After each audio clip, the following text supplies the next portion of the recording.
மாண்புமிகு தமிழ்நாட்டினுடைய முதலமைச்சர் வணக்கத்திற்குரிய அண்ணன் தளபதி அவர்கள் தமிழ்நாட்டில் ஆட்சி பொறுப்பை ஏற்ற பொழுது மிகப்பெரிய ஒரு நிதி நெருக்கடி நிலைமை இருந்தது. அது வெளிப்படையாக சொல்லணும்னா கொரோனா காலம். இந்த கொரோனா காலத்தில் மிகப்பெரிய பொருளாதார தாக்கம் தமிழ்நாட்டில் இருந்தது. ஆகவே ஆட்சி பொறுப்பேற்ற உடனடியாக மகளிர் கலைஞர் மகளிர் உரிமைத் தொகை வழங்குவதாக அறிவித்திருந்தது. உடனடியாக வழங்கப்படாததுக்கு ஒரு காரணம் அந்த கொரோனா காலத்தில் ஏற்பட்ட பொருளாதார சரிவை சரி செய்து கொண்டு பிறகு வழங்க வேண்டும் என்பதற்காகத்தான் அந்த காலதாமதம் ஏற்பட்டது என்பதை நான் நினைவுபடுத்த விரும்புகிறேன். அதற்கு பிறகு பொருளாதார சரியெல்லாம் சரி செய்துவிட்டு கடந்த 10 ஆண்டு காலத்தில் ஏற்பட்ட அந்த பொருளாதார தாக்கங்கள் அவற்றையெல்லாம் சரி செய்து நிதி நிலைமையை சீர் செய்து கொண்டு 2023ஆம் ஆண்டு செப்டம்பர் மாதம் 15ஆம் தேதி தான் முதலாக கலைஞர் மகளிர் உரிமைத் தொகை திட்டத்தை மாண்புமிகு முதலமைச்சர்கள் தொடங்கி வைத்தார்கள். முதலாக தொடங்கும்போது 1,06,50,000 மகளிருக்கு முதல் கட்டமாக வழங்கப்பட்டது.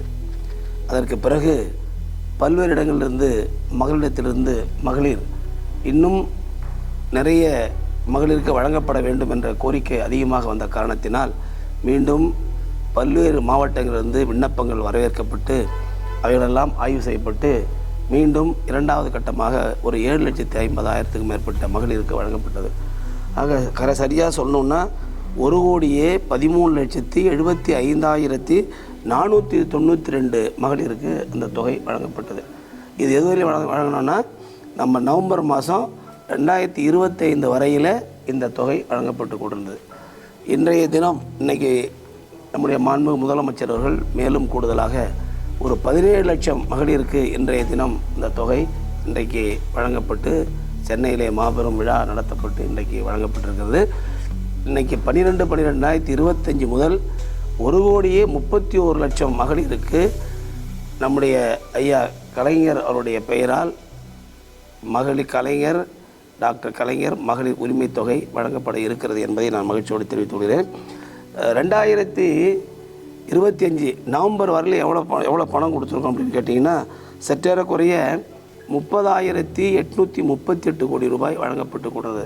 இன்றைக்கி இல்லை, பண்டுகளில், அதாவது நவம்பர் வரையிலும் அந்த தொகை வழங்கப்பட்டு கொண்டிருந்தது என்பதை நான் தெரிவித்துக் கொள்ள விரும்புகின்றேன்.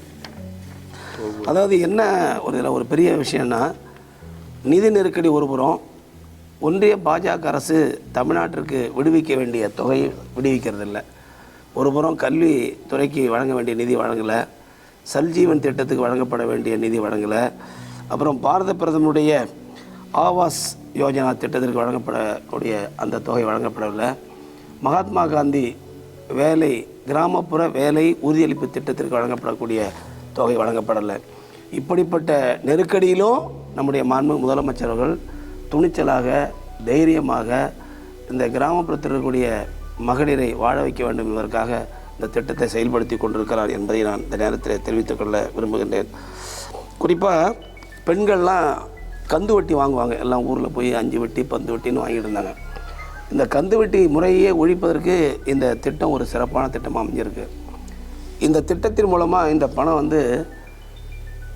49%-50% 50% வரை அது குறிப்பாக இந்த தொகை வீட்டு உபயோகத்திற்கு பயன்படுது.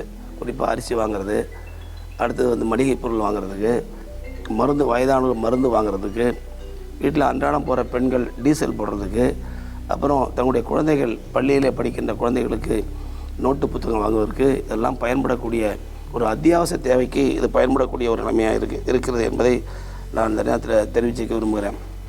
குறிப்பாக இந்த திட்டத்தை சர்வதேச அளவில், தமிழ்நாட்டில் இல்லை, இந்தியாவில் இல்லை, சர்வதேச அளவில் கூட நம்முடைய மாண்புமிகு முதலமைச்சர்களுக்கு மிகப்பெரிய பாராட்டுக்களை வழங்கி கொண்டிருக்கிறார் என்பதை நான் இந்த நேரத்தில் தெரிவித்துக் கொள்ள விரும்புகிறேன்.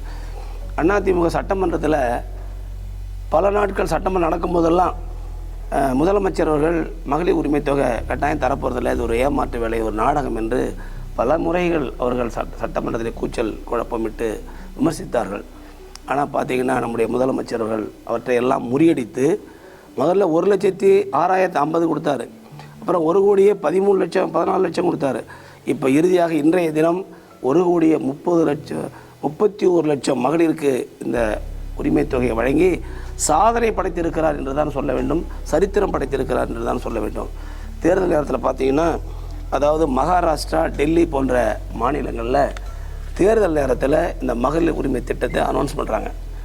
அனௌன்ஸ் பண்ணிவிட்டு பிறகு தேர்தலில் வெற்றி பெற்ற பிறகு பார்த்திங்கன்னா அவர்கள் பயனாளிகளினுடைய எண்ணிக்கையை குறைத்து விடுகிறார்கள் பல மாநிலங்களில். ஆனால் நம்முடைய முதலமைச்சர்கள் தேர்தல் நேரத்தில் அறிவித்த உடனே கையெழுத்து போட்டார், ஆட்சி பொறுப்பேற்று கையெழுத்து போட்டார். ஆனால் எந்த பயனாளிகளுடைய எண்ணிக்கையை குறைக்கல. 1,06,50,000 முதல்ல கொடுத்தாரு, அப்புறம் 1,13,75,492 கொடுத்தாரு. இப்போ 1,31,00,000. இப்போ அப்படின்னா என்னென்னா எண்ணிக்கை நாளுக்கு நாள் உயர்ந்து கொண்டே இருக்கக்கூடிய ஒரு நிலையை உருவாக்கி இருக்கிற முதலமைச்சர் நம்முடைய முதலமைச்சர்கள். எனவே இந்த மகளிர் உரிமை திட்டம் என்பது தமிழ்நாட்டில், இந்தியாவில், உலகத்திலேயே ஒரு சிறப்பான திட்டம், எல்லோரும் பாராட்டுகின்ற திட்டம், இந்தியாவிற்கு ஒரு ரோல் மாடலான திட்டம். ஏன்னா முதலமைச்சர் தளபதி கொண்டு வந்த திட்டத்தை பார்த்துட்டு அண்டை மாநிலங்களில் கொண்டு சென்று நிறைவேற்றுகின்ற, ஏன் டெல்லியில், கர்நாடகாவில், மற்ற மாநிலங்களெல்லாம் நிறைவேற்றக்கூடிய ஒரு ரோல் மாடல் முதலமைச்சராக இருக்கிறார். முதலமைச்சர் எத்தனையோ திட்டங்களை கொண்டு வந்திருக்கார். அதாவது புதுமை பெண் திட்டம் கொண்டு வந்து நிறைவேற்றிருக்கிறார், தமிழ் புதல்வன் திட்டம் கொண்டு வந்து நிறைவேற்றிருக்கிறார், காலை உணவு திட்டத்தை கொண்டு வந்து நிறைவேற்றிருக்கிறார், விடியல் பயண திட்டத்தை கொண்டு வந்து நிறைவேற்றிருக்கிறார், தாய் மாணவர் திட்டத்தை கொண்டு வந்து நிறைவேற்றிருக்கிறார். ஆனால் எல்லா திட்டங்களையும் விட இதுதான் கிராமப்புறத்தில் இந்த திட்டம் வந்த காரணத்தினால் பொருளாதார வளர்ச்சி கிராமத்தில் வெகுவாக உயர்ந்திருக்கிறது. கிராமப்புற வளர்ச்சி என்பது இது நாட்டினுடைய ஒரு மிகப்பெரிய பொருளாதார வளர்ச்சியை கொண்டு வரக்கூடிய, இந்தியாவிலேயே இன்னைக்கு தமிழ்நாடு தான் பொருளாதார வளர்ச்சியில் மிகப்பெரிய முன்னணி மாநிலமாக கொண்டு வருவதற்கு இந்த திட்டமும் ஒரு காரணமாக இருக்கிறது. இருக்கிற திட்டங்களிலேயே கலைஞர் மகளிர் உரிமை தொகை திட்டம்தான் திராவிட மாடல் அரசுக்கு மகுடம் சூட்டுகின்ற திட்டமாக அமைந்திருக்கிறது என்பதை நேரத்தில் தெரிவித்துக் கொண்டு, இந்தியாவில் இருக்கின்ற முதலமைச்சர்களிலே முதுகெலும்புள்ள தைரியமான துணிச்சலாக எதையும் நிறைவேற்றுகின்ற முதலமைச்சர் அண்ணன் தளபதி மு.க. ஸ்டாலின் என்பதை தெரிவித்துள்ளேன். ஒவ்வொரு மகளிரும் இதுவரையில் 28,000 ரூபாய் பெற்றிருக்கிறார்கள் என்பது ஒரு மகிழ்ச்சிக்குரிய விஷயம். இதில் பெரிய சிறப்பு என்னென்னா, இந்த திட்டத்தில் ஒவ்வொரு மகளிரும் இது அண்ணன் கொடுக்கின்ற தொகை, என்னுடைய குடும்பத்தினுடைய அப்பா கொடுக்கின்ற தொகை, தமிழ்நாட்டினுடைய முதலமைச்சர் கொடுக்கின்ற தொகை, இந்த பணங்கிறது எங்களுக்கான பணம், எங்களுக்கான உரிமைக்குரிய பணம் என்று நினைக்கக்கூடிய அளவிற்கு தமிழ்நாட்டு முதலமைச்சரை சகோதரனாக, அண்ணனாக, அப்பாவாக நினைத்து கொண்டிருக்கிறார்கள். இந்த உறவு இன்று மட்டுமல்ல, என்றுமல்ல, என்றும் நிலைத்திருக்கும், தொடரும். தமிழ்நாட்டு மக்களுக்காக, மகளிருக்காக தந்தை பெரியார் கண்ட கனவை, பேரறிஞர் பெருந்தகை அண்ணா கண்ட கனவை, முத்தமிழ் அறிஞர் டாக்டர் கலைஞர் கண்ட கனவை நிறைவேற்றுகின்ற முதலமைச்சர் தான் திராவிட மாடல் முதலமைச்சர் என்பதை தெரிவித்துள்ளேன். நன்றி.